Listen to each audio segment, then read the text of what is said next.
So it's a pleasure to have Brian Searle here to give a talk. So I've known Brian for quite a few years, and so he has a background in organic chemistry, and but then while he was working in a lab at Oregon State of Health Sciences, he and a few colleagues decided to start a software company called Orthogonal Software. That was about 10 years ago. And now their software is being used in about 700 different labs. So quite a success for a small startup. And so today, Brian is going to talk about how to use non-parametric analysis for analyze proteomics data.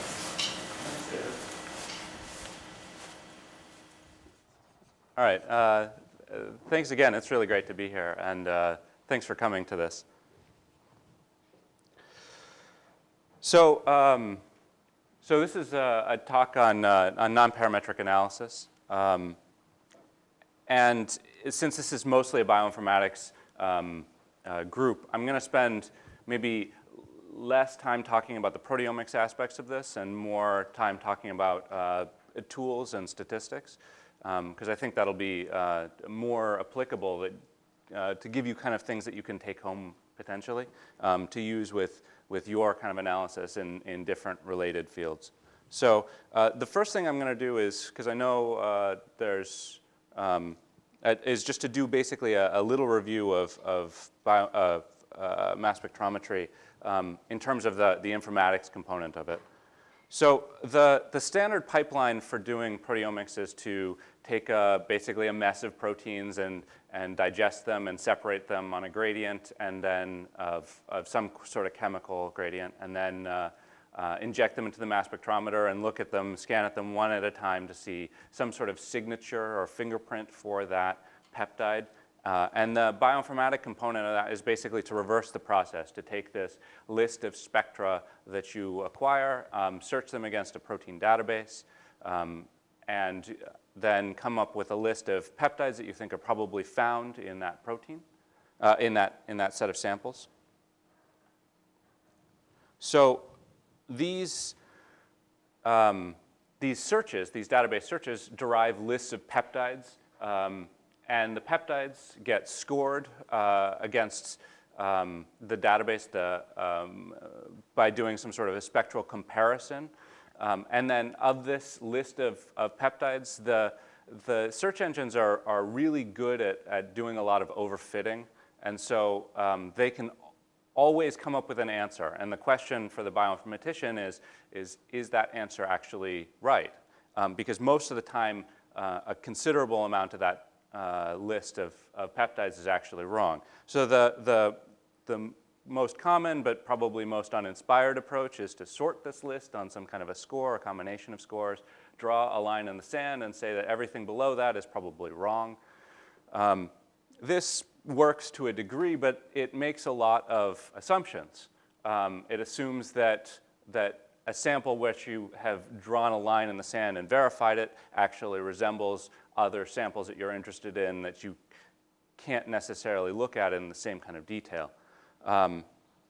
So what I'm going to talk about is, at least to introduce this session, is to talk about an alternative strategy, which is built into a program called Peptide Prophet, wherein instead of well, that actually looks terrible.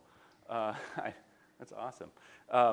Is to break that list up into bins and to think of us as like a histogram, and to render out for every single peptide, it will get a score, and then you basically count the number of peptides at that score. Frequently, this distribution is bimodal. There is oftentimes a distribution of peptides that are actually correctly assigned and given high scores and are strong, and then a distribution of sort of random matches that happen to be identified.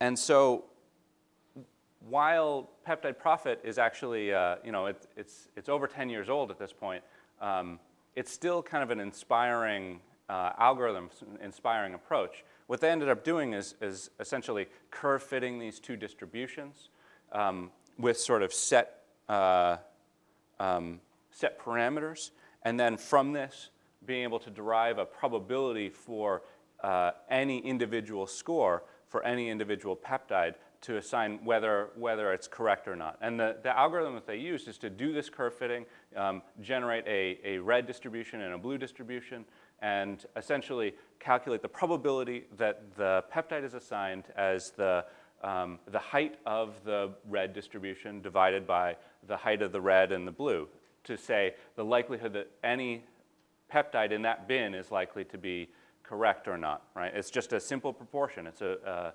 very easy analysis. Now this is a pretty simple system, but it's actually really powerful, particularly because it is somewhat adaptable. The distributions can be fit based off of several factors. You can adjust the means and standard deviations as well as the prior probabilities. That's the height of the distributions. And because it is adaptable like this, it can be a widely used tool. That said, certain things need to stay the same, right? You need to, you make assumptions based on the actual type of distribution. So whether you fit it with a Gaussian or an extreme value or a gamma, as well as you make the assumption that there are only two distributions of data. And this doesn't necessarily always hold up either. There can be a distribution of correct identifications, of incorrect identifications, and also incorrect identifications that are assigned actually to electrical noise, for example, as opposed to spectra that actually belong to other peptides. And so they'll have a different set of characteristics and need to get fitted separately.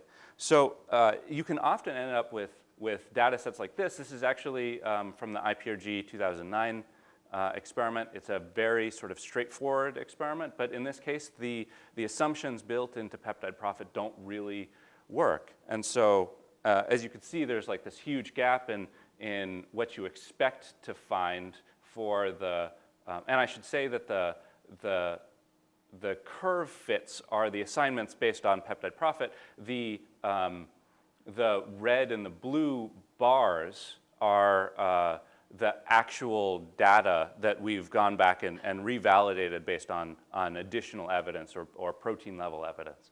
So the fact that the bars don't fit the distributions in this particular case suggests that something is wrong. There's this huge gap at the top in the incorrect distribution where you've essentially assigned a whole lot of identifications that are actually pretty reasonable to this incorrect distribution. So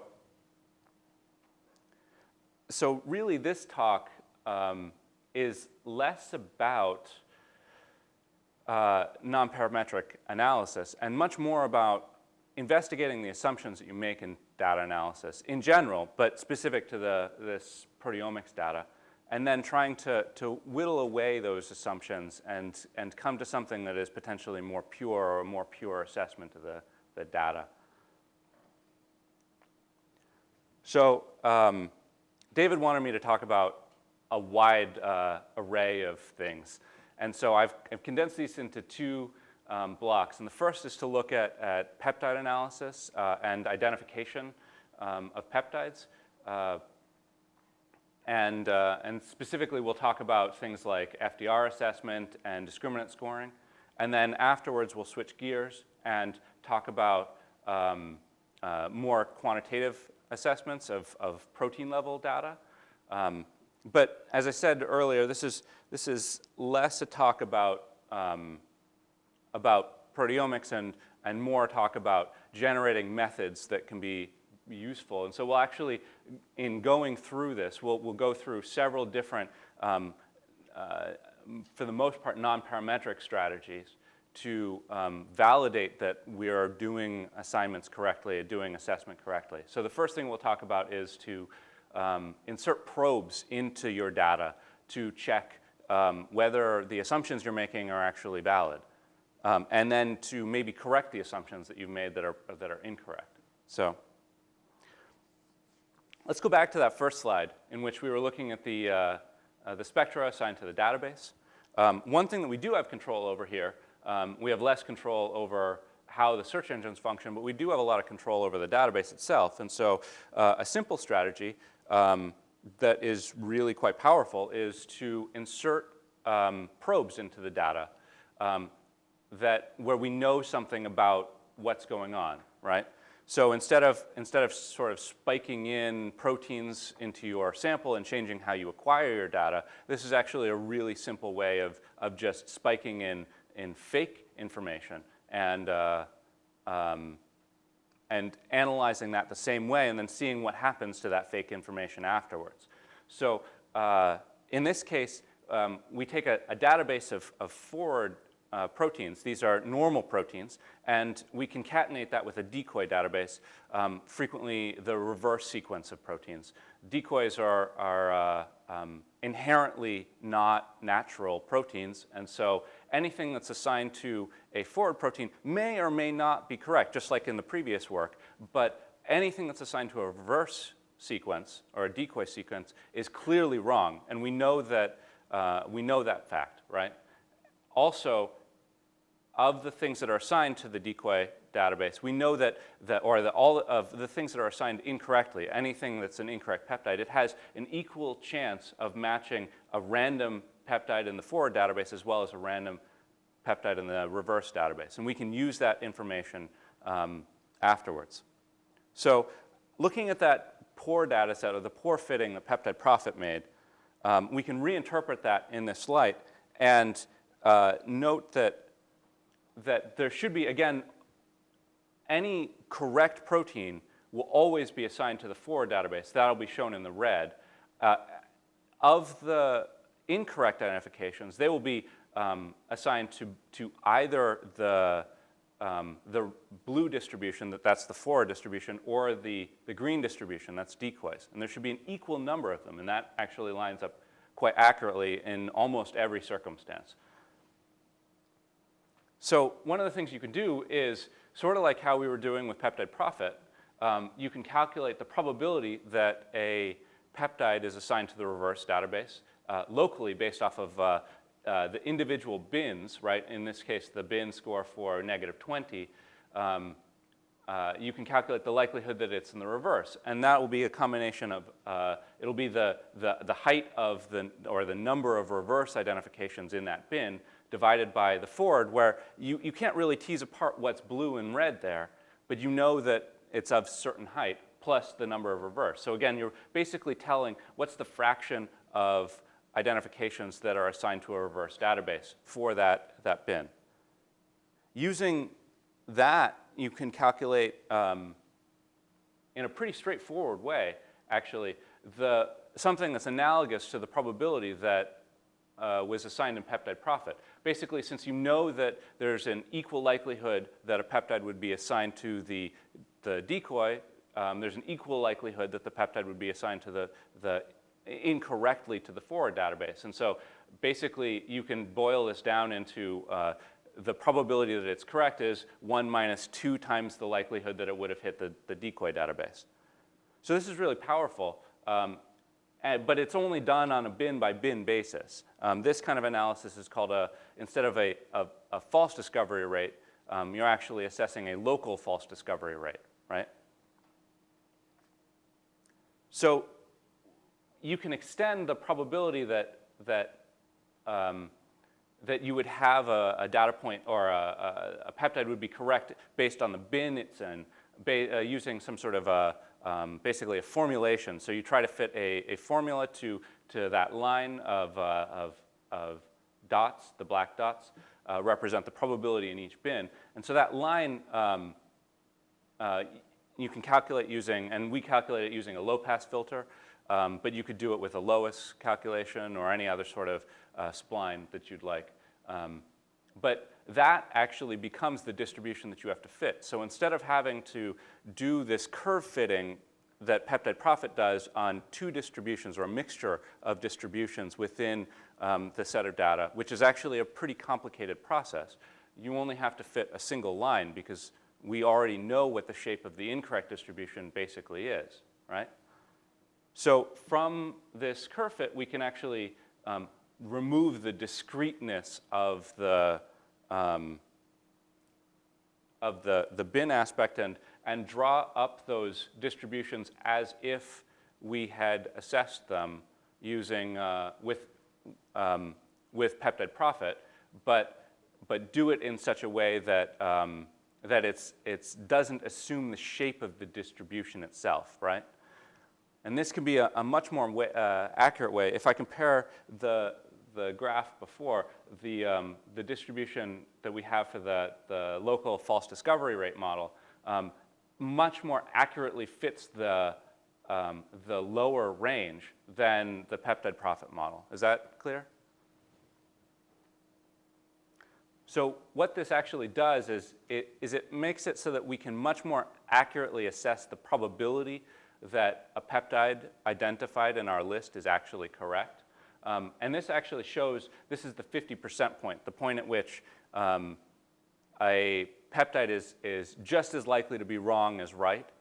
And you can see that that's been shifted over by a pretty substantial margin using this kind of a approach, which means that we can much more accurately assess the peptide probability, particularly around the turning point region. So let me show you what this actually does. This is a rock plot in which having higher numbers of identified proteins is best. And so you want to make this plot go up. Over on the lower axis, that's the false discovery rate. That's the amount of error that's in your data set. So in this case, this is to give you a baseline. This is the orange bar is the base Peptide Prophet. The purple bar is Peptide Prophet, where we've done a little bit of filtering. And we want to compare that filtering method to the LFDR model. And we could see that it doesn't really improve the results too much. It's a pretty modest improvement. But what it does do is give us a better chance of saying whether something is correct or incorrect. So I don't know about you, but if I were looking at this, I'd be wondering, what's really going on here? Why are a whole bunch of my good peptides scoring quite low, right? Why do I get really poor scores for these? What's going on? Similarly, why do I have a whole bunch of high-scoring decoy matches or incorrect matches? So the next thing that we're going to talk about is data set-specific training. Again, this is an assumption that's built into Peptide Prophet that all samples are essentially similar within the kind of scores that they provide. And so in this case, what we want to do is what Peptide Prophet did originally was based on a canonical data set, something that was acquired back in 2001. They made an assessment of how you should combine scores from a search engine together. And they assume that score combining works for every single data set, every single instrument as well, right? And certainly instruments have changed quite a bit, methods have changed quite a bit, and so some of the assumptions that are built into using that canonical data set acquired well over 10 years ago may potentially be false. So the first person to really try to break through this was Lucas Searle, who did the percolator algorithm and used a support vector machine to basically make a decision whether a peptide was likely to be correct or incorrect, again using the false discovery approach that we were just referring to. And I'm going to talk about a naive Bayes strategy that we use in Scaffold. The reason for choosing naive Bayes was honestly that we had been thinking about using just percolator straight, and we found that at least in the mascot implementation, it would sometimes make pretty egregious mistakes about data sets, particularly in calling things negative. We gave it a data set in which we knew that, in which the instrument acquired 50,000 spectra, and we knew that only 10 of them were correct because there were only 10 peptides in the experiment, and it came back with 100, 140 proteins, and we did that with a couple of different data sets, and it was really good at telling the difference between corrects, or it was good at telling the difference between the forward and the decoy databases, much better than it was actually able to tell the difference between correct and incorrect. This is actually kind of an important point. The decoys themselves need to be to resemble incorrect identifications as much as possible.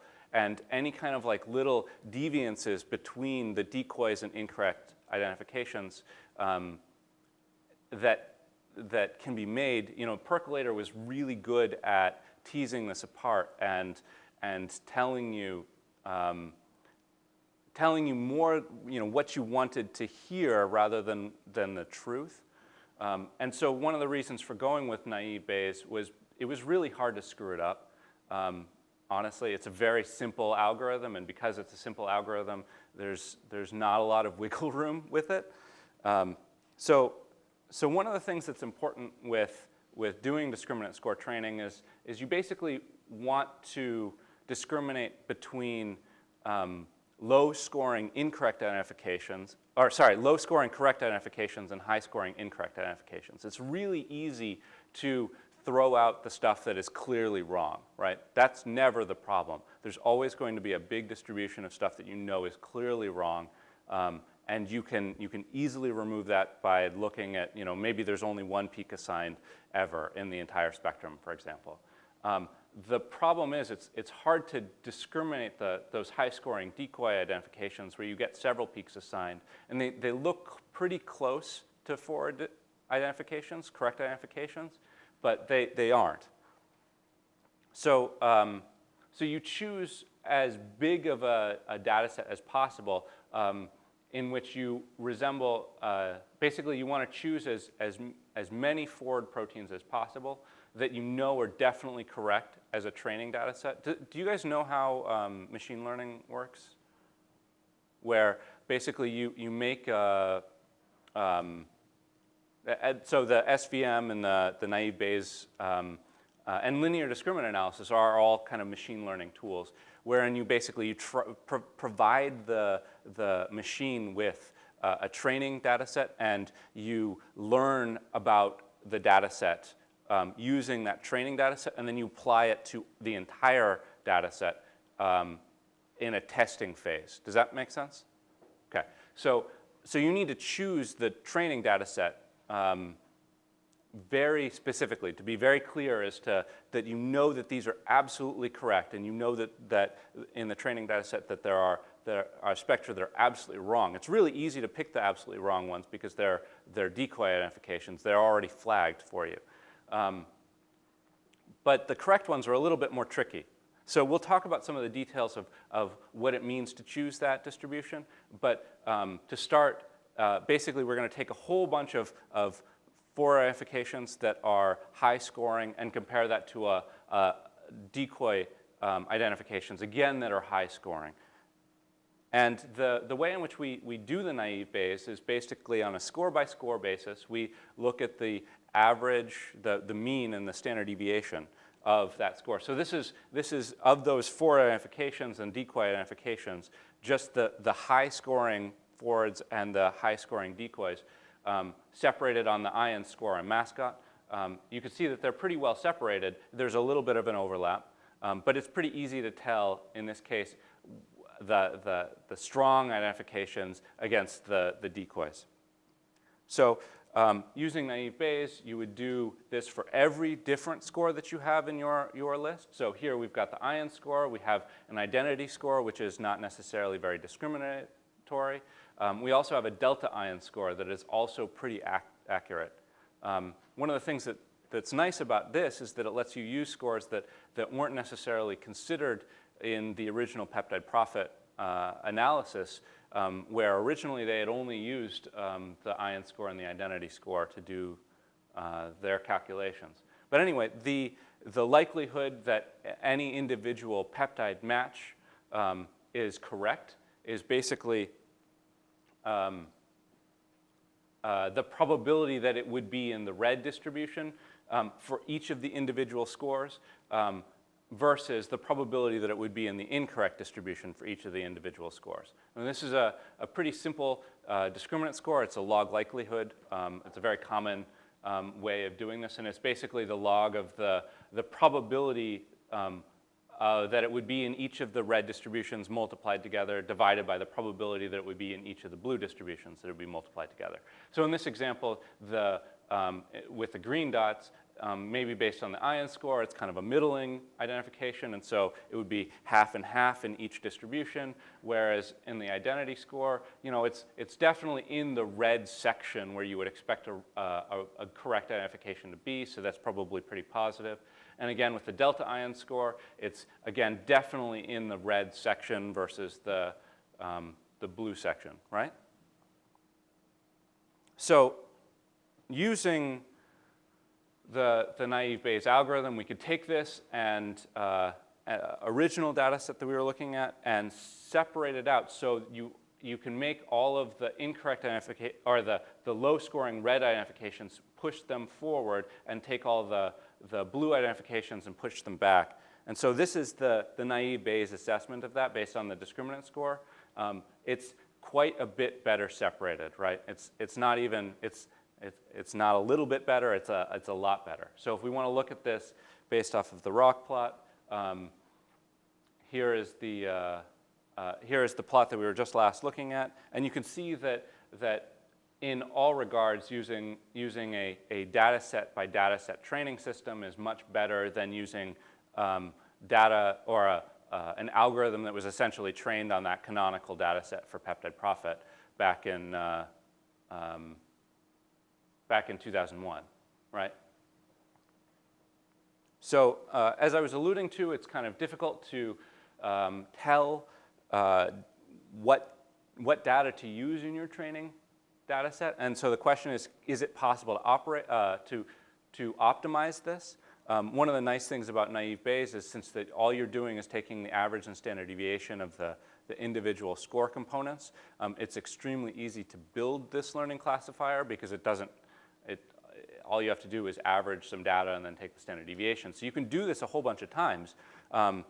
And so we actually do this 30 times in bouts of 10. So we rebuild the training classifier over and over and over again with the intention of trying all sorts of different sizes of numbers of decoys and numbers of forward proteins that we want to include in the model. Okay? And so we'll scan a region and then decide, okay, basically we'll use from as little as 100 decoys and forwards for the training data set up to 10,000 in this experiment.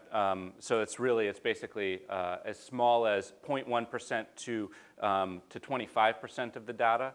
And then we'll draw out basically the ratio of identifications. Since you want the training set to be only on things that you know are absolutely correct and some equal amount of decoys. The decoys are, again, easy to figure out. What you want to tell is that the identifications that you use in the training set are quite strong. And so we do this filtering iteratively, where you make a training data set, and then you see basically when you run it on the entire experiment how many forward identifications you can make at a fairly confident level. And basically you want your confidently identified number of spectra to be equal to your training size, right? So you want to only train on the confidently identified spectra. So in this case, we try to optimize so that they're equal, and then choose the number of spectra that are put into the classifier based on that list. So this is, as I was starting out, this is a non-parametric talk. Naive Bayes is inherently parametric. It assumes that all the scores fit to a Gaussian distribution, which is in the standard formulation of naive Bayes. And that's, again, it's really easy to calculate, but it makes an assumption about all the scores, and frequently the scores that we have don't actually fit Gaussian distributions. Almost all the time they don't. So the clearest example of this is the delta ion score. What that score actually is the highest scoring ion score minus the second best match. And again, if you take a number that's high and you subtract something that's lower, it's always going to be positive, right? It can never be below 0. And so in this case, you could see that it's fit such that you could have negative delta ion scores, which is pretty stupid, really. So what I'm going to talk about next is kind of an extension of naive Bayes to deal with this in a non-parametric strategy using kernel density estimations. So this is kind of an interesting tool and as a non-parametric tool, and I think that if you start to dig into it, you might find other applications for it, not just in proteomics, certainly, but in other fields too. Anytime when you have a distribution that you've made an assumption about and want to find a relatively easy way to make a non-parametric assessment of that distribution to check to see how normal that distribution actually is, this can be a really handy tool. So let me talk about like what this really means, how you do this assessment. So if you were to take, and again, this will be, the lower axis is some arbitrary score. If you were to take a series of points, in this case, this would be 10 scores to represent a distribution. If you were to take a Gaussian assumption of this distribution, you would take an average of those scores, and you could calculate a standard deviation, and you could draw something that looks like a point. And you could say that any next assessment, any next score that I get is probably going to fall in this range, and it probably has a mean and a standard deviation of such and such value. So kernel densities work a little bit different, and they start with this notion of a kernel in which, let's take one of those points, that's the lowest point here, and instead of treating this as a stick, as an individual value, let's say that there's some error around that measurement. There's always the possibility of error around all these measurements, right? And let's assume some sort of a Gaussian distribution around that instead of looking at the whole. And so basically we use a pretty simple Gaussian. Instead of actually using a Gaussian distribution itself, we use a cosine approximation of a Gaussian because it's substantially faster to calculate and iterate on, and it's a pretty common way of thinking about this. But basically we assign a p-value or a height of the distribution to be a probability of 1. So if you integrated that, it would have a probability of 1, and then calculate a standard deviation or a width of that based off of the size of the data set, essentially, right? So it'll be the maximum value minus the minimum value, so the range divided by the square root of n, which is a relatively rough estimation of what a standard deviation could be. Okay? And so we'll do this for all of the points here. In this case, there will be 10 points, so we'll get 10 distributions. And we integrate all of the distributions instead. And so basically, you can find that lowest one, that outlier, introduces a slight tail to the distribution, but most of the data falls in this point, probably closer to 10.5 than 10, as was with the other distribution, right? So this new distribution, the red one, is slightly shifted over, but it more accurately resembles the data that you have, and it's not shaped or guaranteed to be shaped like a Gaussian necessarily. So one of the things that's interesting is that we can take all of those scores that we were looking at earlier in the Bayes equation, and instead of treating them as two sets of Gaussians, we can treat them as these kernel density distributions, these shapes. And so we can refine those distributions into something that is fit specifically to that type of score. So for example, if you look at the delta ion score, it goes all the way to 0 and then stops, right? And that distribution could be fit maybe with a different kind of curve. But here, essentially, we've guessed what the distribution is based off of the data itself. We've let the data drive the question of what distribution is that we're considering, rather than making an assumption that that's Gaussian or some sort of a decaying log or something else, right? So one of the things that's interesting about this is if I consider that previous graph, right, where for the most part we thought this was a pretty positive score, if I go back to this set, actually when you look at the distributions, how they should be shaped naturally, right, rather than how we assume a Gaussian around those values should be. For the most part, like the ion score is not necessarily a good ion score anymore. And the identity score, which we thought was a pretty strong value before, is more likely to be in the incorrect distribution. And the delta ion score is sort of middling, and it's harder to tell. So in the previous case, we might have given this spectrum, this peptide spectrum match, a pretty positive recommendation that it was present in the data set. Here, we would maybe say that maybe it's not so likely to be. And this method, by doing these sort of ad hoc distributions rather than assuming a Gaussian, we can make a more accurate assessment of how likely it is to be present in the data set or not. That said, one of the advantages to using naive Bayes is that it was really easy to it's really easy to implement, and one of the advantages of the ease of implementation is that there are a lot fewer ways in which you can encounter overtraining situations. And so sometimes by considering these more complicated distributions, you can end up in situations where you end up overtraining a little bit.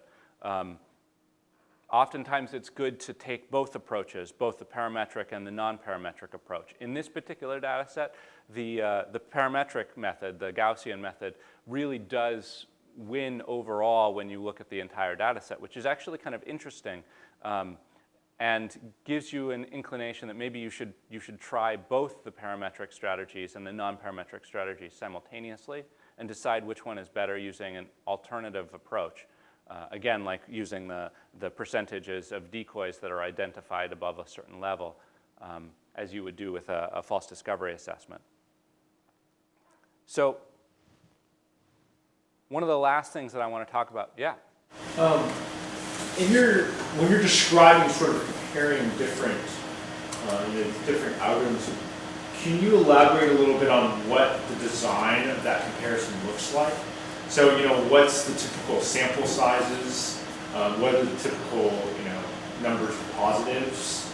And sort of, is it a cross-validation framework that you're using? And I think that, sheds light on, the amount of overfitting that you're getting.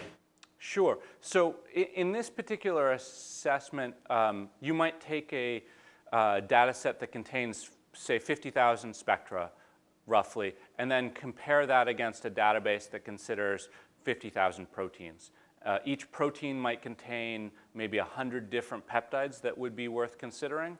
And so the number of possible things that you're matching versus, as well as the number of possible outcomes that you're considering is staggering, right? You can always find a match that is appropriate, right, that kind of fits the data. And the question is of those appropriate ones, how many of them are actually useful, correct peptides, right? So the ratio is like less than like 0.001% of sort of positives? Well, so positives, right? The right peptide. Right. If that would be there's that way of thinking about it. But I think that in terms of the shape of these distributions, there is an acquired number of spectra that are and again, this comes down to this notion of priors, right? The likelihood that an identification or a spectrum actually represents a peptide in your data set, and the likelihood that that spectrum does not represent a peptide that's in your data set. The ratio there can, again, vary considerably. It can go as low as 1% or less than 1%. And in this particular case, it's around 25% of the data is in the correct distribution versus the incorrect distribution. In other sets of data, like the first one we were looking at, the ratio is closer to 50-50. That depends considerably on how the data gets acquired, particularly how much sample is loaded and how many spectra are assessed. So the first data set is that I showed, which showed really remarkably decent characteristics. The reason for that was, honestly, it was acquired on an older QTOF that was scanning over an hour, and it would acquire about 300 spectra. And when you only acquire, and we expected there to be somewhere around 300 or 400 peptides in that mixture. And so the likelihood that any individual spectrum would match a potential peptide was actually quite high. In modern instruments where you might, over the same range of about an hour, you might acquire a 10,000 or 50,000 spectra in that hour. Again, if you provided it with a data set where you expected only 300 or 400 peptides, the percentage of spectra that could even ever be correct or valid is quite lower, right? Does that answer your question?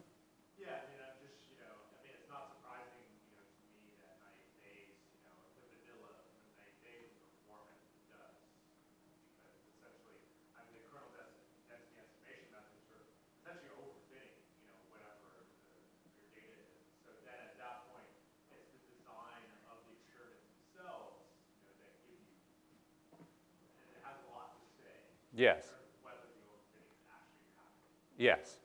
And so that, yeah, no, and that brings up a really important point that I'm trying to make, which is that sometimes that it works and sometimes it doesn't work. And it's definitely a good idea to go back and check using an orthogonal method. That's the whole point of using the probes, the decoys in the first place, is that you have a handle on how right you are afterwards, right? Okay, good. So, along those lines, the next idea that I want to present is to think about orthogonal variables to do assessment. In this case, oftentimes when you acquire some data, you might actually, particularly with the proteomics data set, we acquire additional information about that that we don't use in the searches. In this case, I'm going to talk about mass error. In fact, so one of the things that's really interesting is that none of the search engines, none of the major search engines use mass error really at the MS2 level even, but certainly none of them use it at the MS1 level, the likelihood that a peptide is correct based off of how accurate the measurement is that you're making. And so like that would make a pretty excellent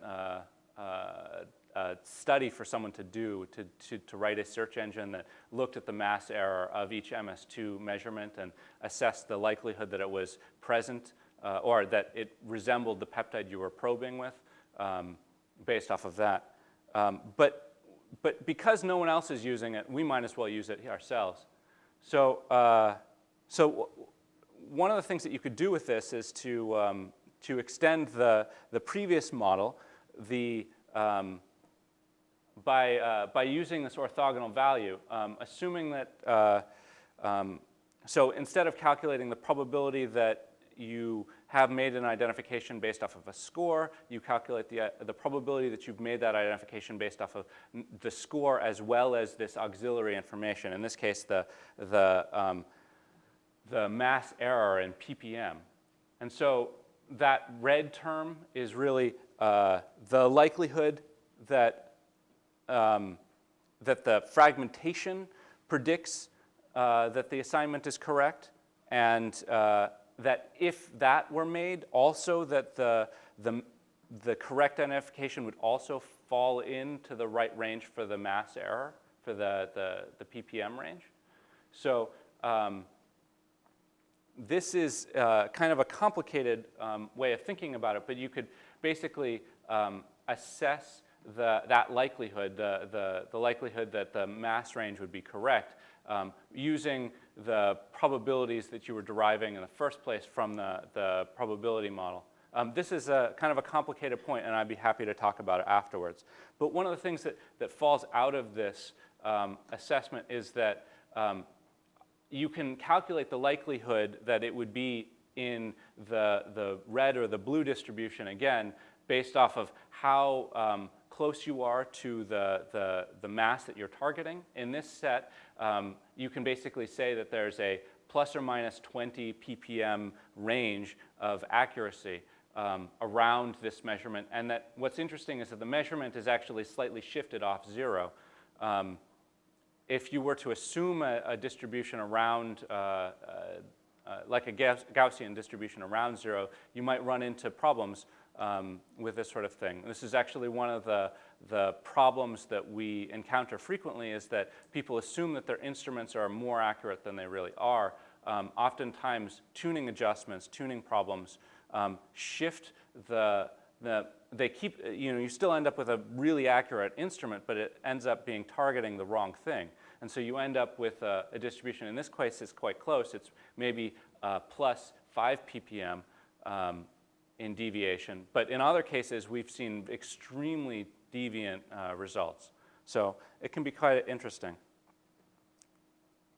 The one nice thing about that using orthogonal strategies is that you actually can get quite a lot more information in terms of making the likelihood of assessment. And so in that comparison, we can actually do this work using the ppm assessment, and it's considerably more accurate, maybe about 20% more. You can identify 20% more identifications at a certain false discovery level based off of using orthogonal methods. Just to do some basic comparison against other methods, I've drawn some bars. This is, again, at the 1% peptide level for false discovery rate. This is a different assessment that we were looking at before. This is the protein false discovery rate. This is a peptide false discovery rate in which you're identifying a certain number of peptides, and you're comparing mascot alone to other types of methods. And we all the newer methods do well. But one of the things that's actually quite interesting is that these charts are lined up at the same level, that making an assessment at the peptide level is at a 1% FDR is actually looser than making an assessment at a 10% protein level FDR. This is kind of a difficult take-home message because we're always used to filtering or thinking about filtering at the peptide level, and that if you really wanted to make an assessment, but what we're honestly really interested in is false discovery rate at the protein level. It's an important thing to be able to check this metric, and that a lot of the methods don't really provide you with this sort of tool.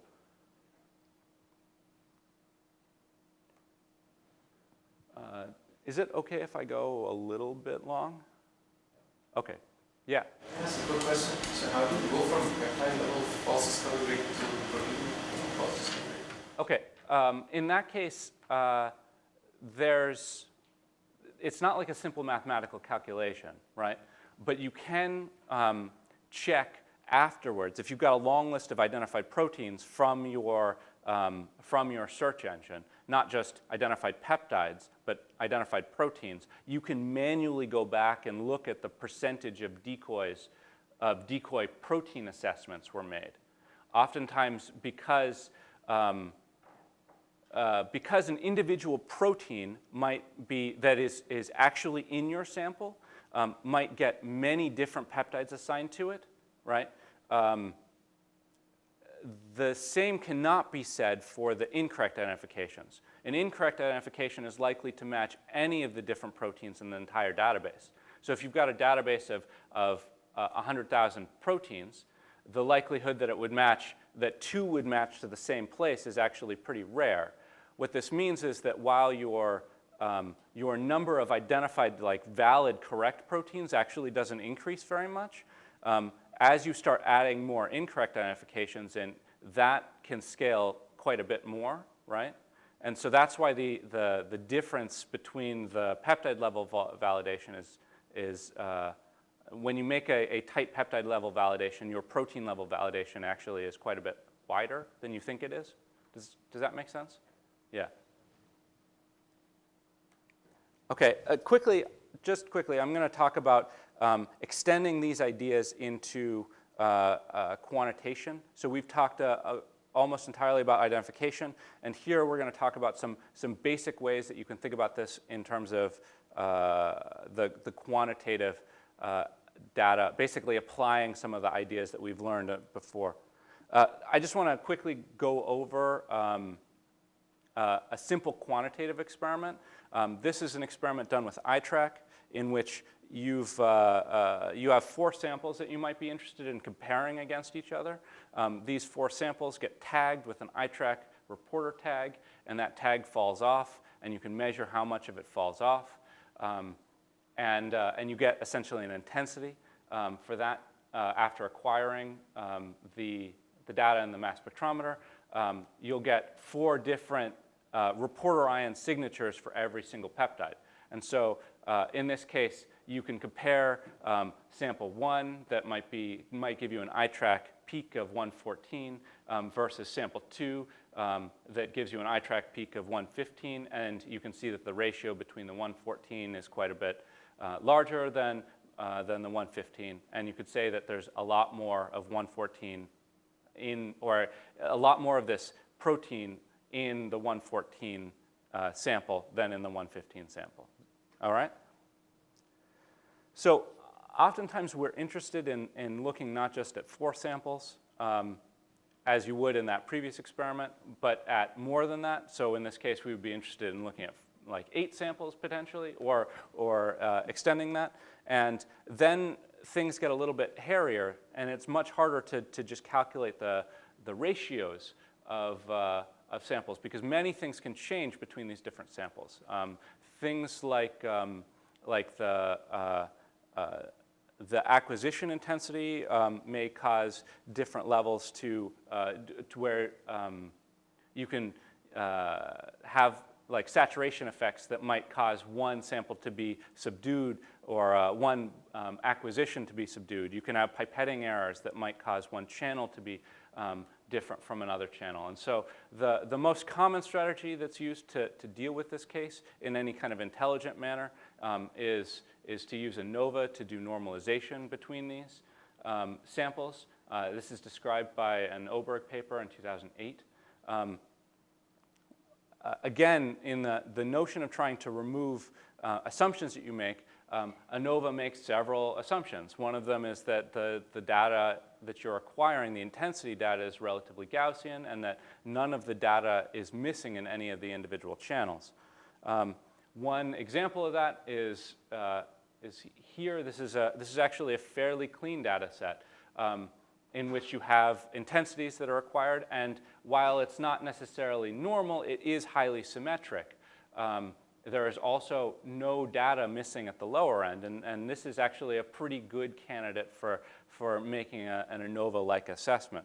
But most of the data that we see is actually truncated at the lower end, and this may have several reasons for this truncation. It could do with software. It could do with how the data is acquired. But oftentimes, there are more than 20% of the intensity data is missing. And if you were to think about this missing data across each of the 4 channels, that would be essentially saying 0.8 to the 4th. That would suggest that 41% of your data is actually valid. So over half of your spectra that are acquired, you can actually use in your ANOVA model if you were to remove all the spectra that had any kind of missing peaks in them. This is a huge reduction and is pretty terrible. The other answer is to say that, okay, if it's missing, then I'll assume a 0, and that really changes the entire shape of the Gaussian assumption that you're making, and makes ANOVA do really terrible things in the end, actually. So what I want to describe is a really simple strategy to replace the ANOVA analysis. Again, it'll use an additive effect of variation. So you look at variation at the experiment level, then at the sample level. at the peptide level and the error, and an additional term for error, just like in ANOVA. Are you guys familiar with how ANOVA works? Okay, where it's an additive model where you're assuming a distribution so what you're actually interested in the intensity is made up of a variety of factors, basically. And what you're interested in is the experiment level information, the difference between one biological replicate and or one biological sample and another biological sample, that the other terms might be a result of other kind of potential places for error. So the sample one might be have to do with calibration effects or pipetting problems. The peptide might be a result of ionization effects, where you acquire, where some peptides end up flying better, basically, in the mass spectrometer, so you get higher intensity just because of that. And so in this simple model, basically, we take the median of all of these individual terms, subtract out the distribution, and then add it back in. And this strategy, this subtraction strategy, is called median polish, which is thought of simply as essentially a non-parametric way of dealing with ANOVA analysis. And again, I can talk about this in slightly more detail afterwards. But you could see with the set of distributions on the left, they can come closer in terms after it's been normalized. And so the variance around each of the individual distributions is much tighter. So I want to talk about a simple set of refinements using the kernel density notion that we talked about earlier. And it's really about refining the assessment of those kernels. So one of the things that's interesting is that you expect that if you acquire a higher signal, that the data is going to be more reliable, right? And so frequently people will do something that's called linear intensity weighting, in which you assign a weight essentially based on the intensity. The likely you assign the confidence that you hold in that measurement based on how intense the data is. And this linear approach is actually kind of backwards from how you would really think of it. Really, in agreement with the previous model, you would expect that if you had a low intensity, that you would have low confidence in that measurement. But most of the data is actually really useful. And only at the high end, you end up with these weird saturation effects where you actually should trust the data a little bit less. So one of the things that we do is we look at variance around each of the different blocks of intensity groups, in which you can see like how frequently, how likely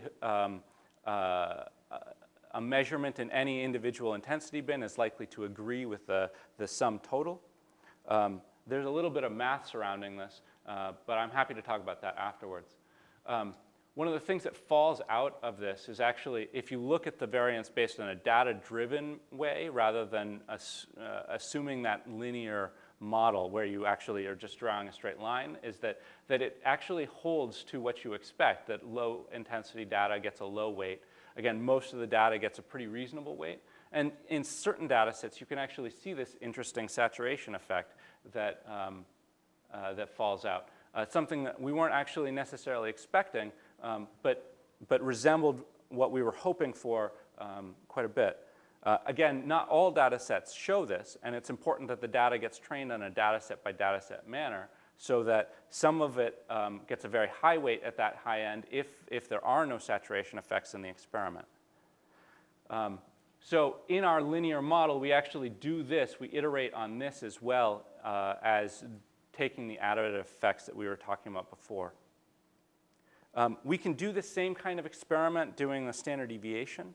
And again, there's some math around this where you're estimating a standard deviation for each of the different measurements that you're making.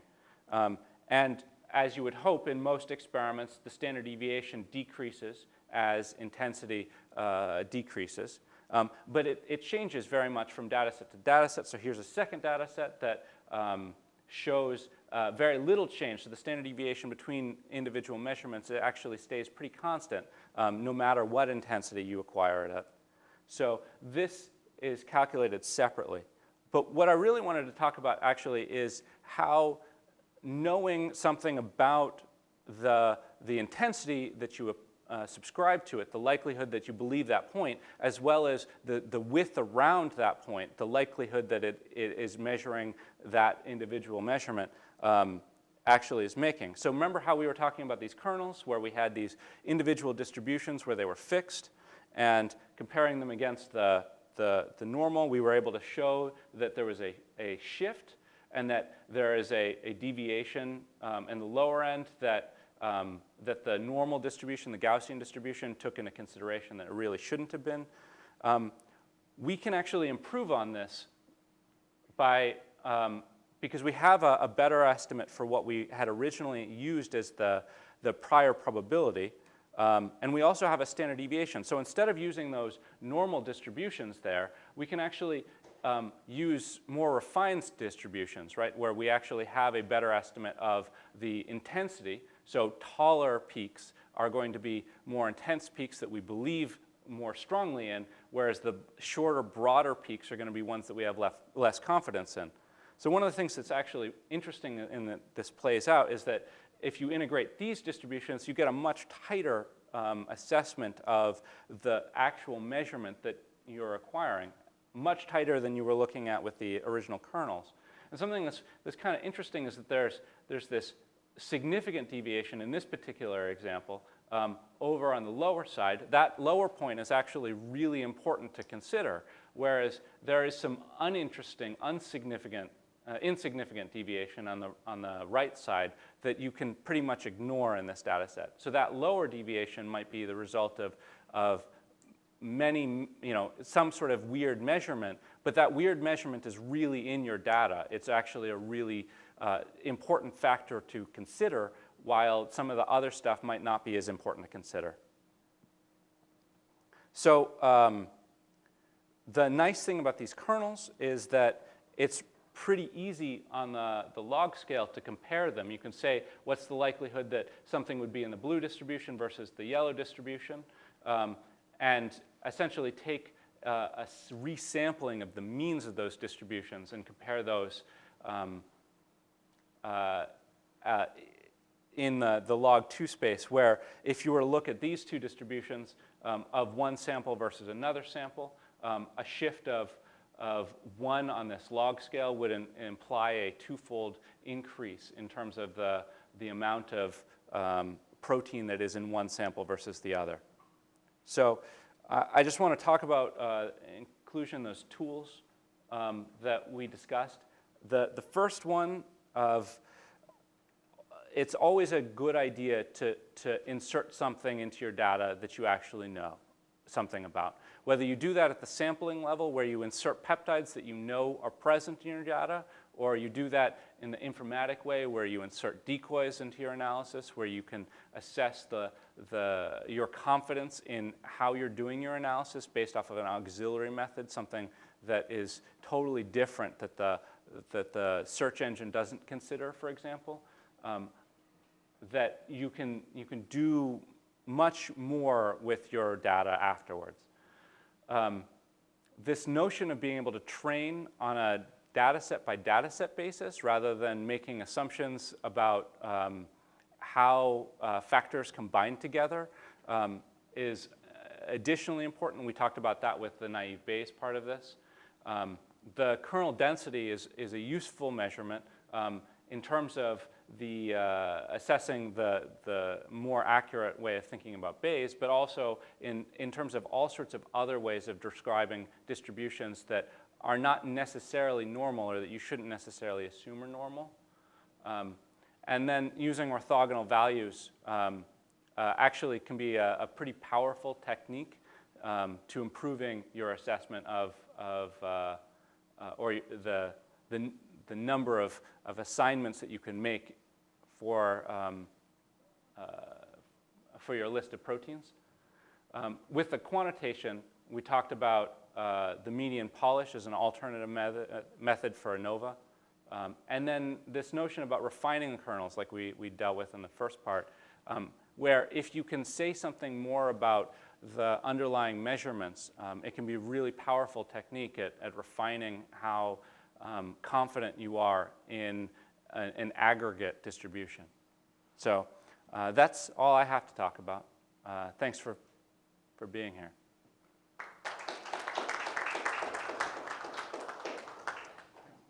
Thanks. Any questions for Brian right now? Yeah, John? I was thinking about the orthogonal variables with the PPM. Yeah. So, could you explain a little more about what you expect the PPM to be versus, because, PPM is ultimately, calculated mass versus experimental mass. Right. So, how would you have an expected experimental difference or expected PPM? Okay, so in that particular case, what you're doing is you are comparing the mass that you would calculate versus for the peptide sequence that you found in your database. So that would be the true mass of what you're trying to measure, and then the mass that you actually measured experimentally, right? And then if those are close to each other, then you increase the confidence, and if they're not close to each other, then you don't believe it quite as much, right? So that's where, if you're close to the right mass, you have that spike in the distribution and the correct distribution. And if you are far away, it basically flat lines across. And that's why, because if you have a random match, then it will be randomly distributed across all of the different ppm bins. Is that good? Tom? So to follow up on that, so why do you not just shift the P to 0 based on, so there's a set of confidently identified proteins, right? Therefore, confidently identified peptides. Yeah. And, so if you only focus on those for a given data set, you can, Max Quant does this, right? And yes. So right. But that assumes you can correct your data set that way, and it can do better, right?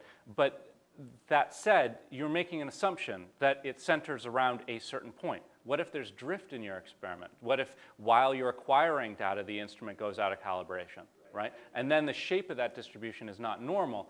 If you just do a subtraction, then you've essentially assumed that you can subtract off the means and then you can get them in alignment. But what if the shape of that has a tail, right? Right, that's okay. So the other question I had is, when you said that you had twice you did this. Once you said there are 10 peptides that you know are right in a data set, right? And then once you said there are like 300 peptides that you know are in a data set. Are you talking? Do you know what I'm talking? Do you remember what I'm saying? Yeah. So is that like a spike-in experiment to generate a data set, or are those artificial? They're artificially created data sets. So yeah, in terms of the 300, we inserted 10 proteins, digested proteins, where we could estimate, these are the peptides that we expect to see out of this. In the 10 peptide experiment, that was actually just a 10 peptide spike. But as you know, right, there's in real life, you spike in 10 peptides and you still see 1,000 peptides, right? But they're really there, but they're like, Some of those peptides are there, yes, and they're certainly when sigma is only so good at purifying these things. That's absolutely true. But in that regard, you expect that those things, the additional things that you were seeing, are the result of maybe the E. coli machinery that is made in creating those peptides, right? Or something that's associated with the way in which those peptides are generated. They shouldn't be just random, like mouse proteins or something like that. They shouldn't be spread across the entire data set. And that's where things get a little hazy. And that's where our experiment with Percolator kind of went a little awry. Now, I have talked with Lucas about this, and I did bring this up with him, and he said that in most recent versions of Percolator, they've done some effort to correct this behavior, but apparently they haven't made them into the mascot shipped version. So I don't know where that is in reality. But Lucas knows about this problem and has made efforts to correct it. Any other questions? All right, great, thanks.